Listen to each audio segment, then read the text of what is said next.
মালদার কোনো এক জায়গায় ভয়াবহ দাঙ্গা হয়েছিল,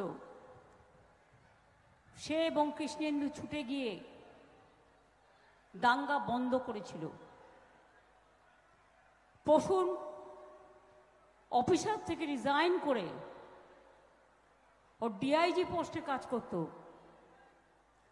আজকে মানুষের জন্য জনসেবা করতে এসছেন। আমি আপনাদের আবেদন করব, জোড়া ফুলে ভোট দিয়ে তাকে এবার নতুন করে নির্বাচিত করুন।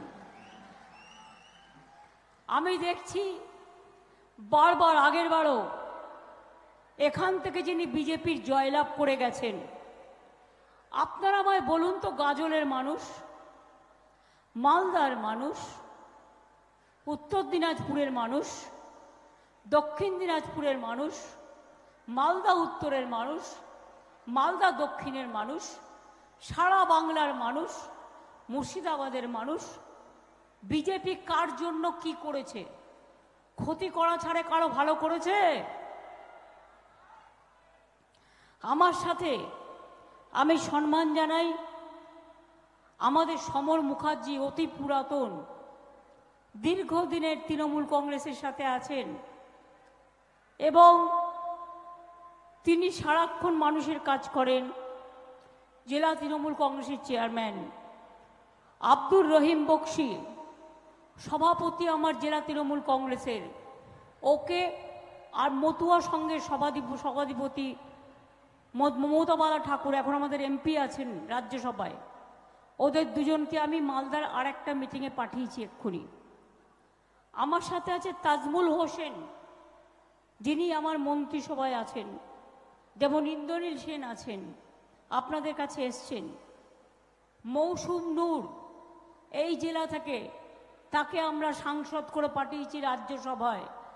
দেখুন কেন পাঠিয়েছি, অ্যাসেম্বলিতে আপনারা আমাকে ভোট দিয়েছিলেন, তাই আমাদের মাত্র 13টা রাজ্যসভার সিট, তার মধ্যে আমরা মালদাকে একটা সিট দিয়ে দিয়েছিলাম, এই কারণে যে আপনারা আমাদের ভালোবাসা দিয়েছিলেন বিধানসভা নির্বাচনে।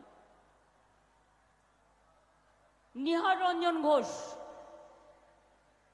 বিধায়ক, আশিস কুণ্ডু জেলার মুখপত্র,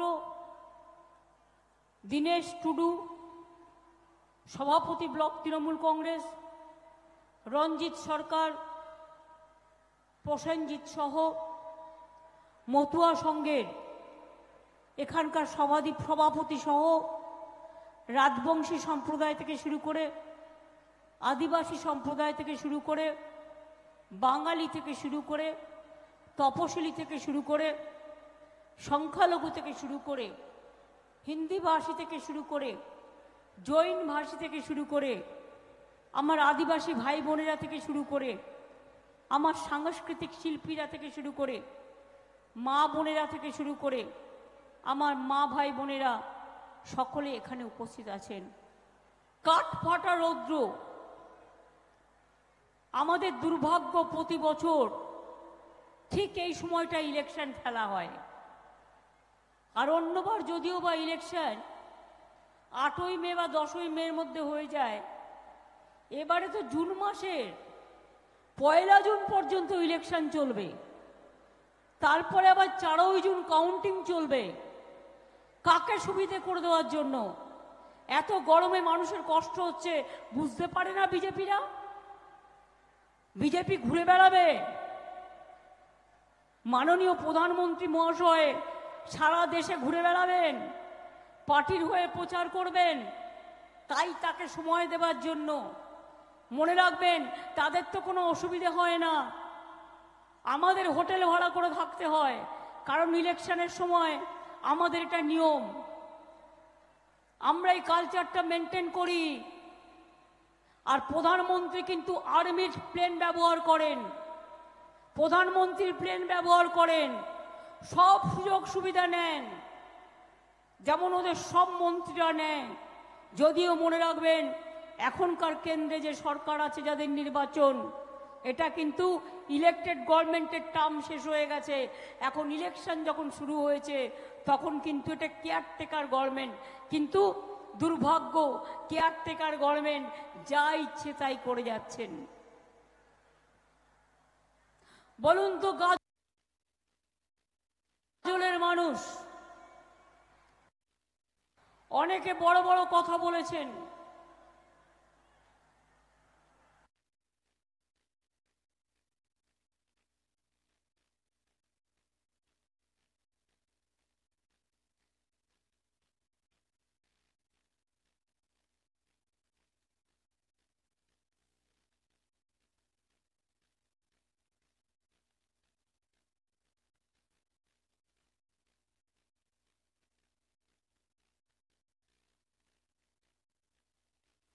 একলাখি গাজল ট্রেনটা কে করেছিল মনে আছে?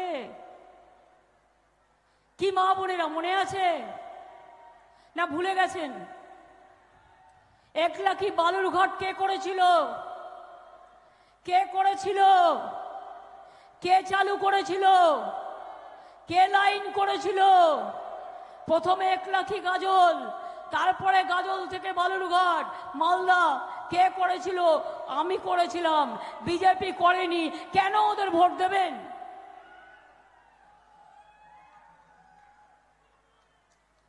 আপনারা আমাকে বলুন, মালদার মেডিকেল কলেজ থেকে শুরু করে, মালদায় ভূতনিচরের ব্রিজ থেকে শুরু করে, ফুলহার নদীর ওপর নাকাটি সেতু থেকে শুরু করে, নতুন মালদা ডিভিশন থেকে শুরু করে, মালদা মেডিকেল কলেজ থেকে শুরু করে, হাসপাতাল থেকে শুরু করে, চাচলে মাল্টি সুপার স্পেশালিটি হসপিটাল, নারায়ণপুরে ইন্ডাস্ট্রিয়াল পার্ক, কালিয়াচকে শিল্প পার্ক, ইংলিশ বাজারে food park, Malda IT park, এগুলো আমাদের গভর্নমেন্ট তৈরি করেছে, এগুলো আমরা তৈরি করেছি। মালদার আম সারা পৃথিবী বিখ্যাত। মনে রাখবেন, আপনাদের আম যাতে ইউরোপে যায় তার সব রকম ইনফ্রাস্ট্রাকচার আমরা তৈরি করে দিয়েছি,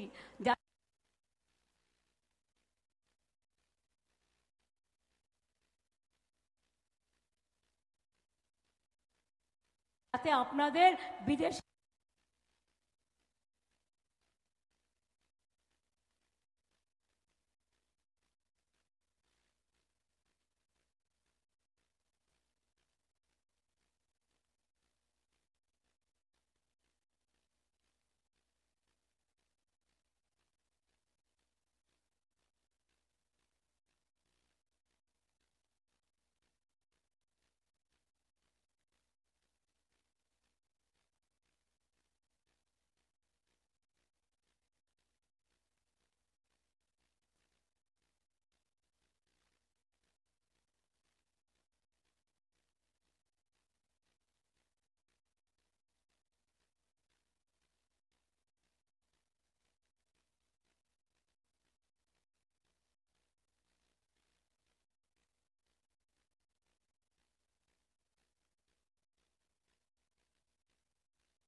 রপ্তানি করতে কোনো অসুবিধে না হয়, মালদাকে একটা সেন্টারও করা হয়েছে।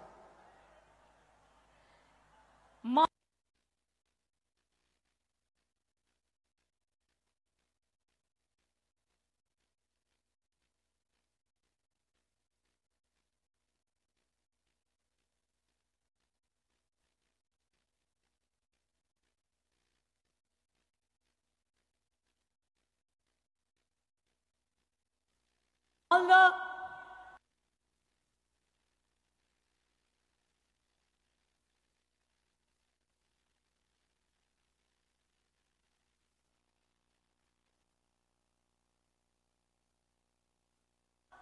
ট্রিটমেন্ট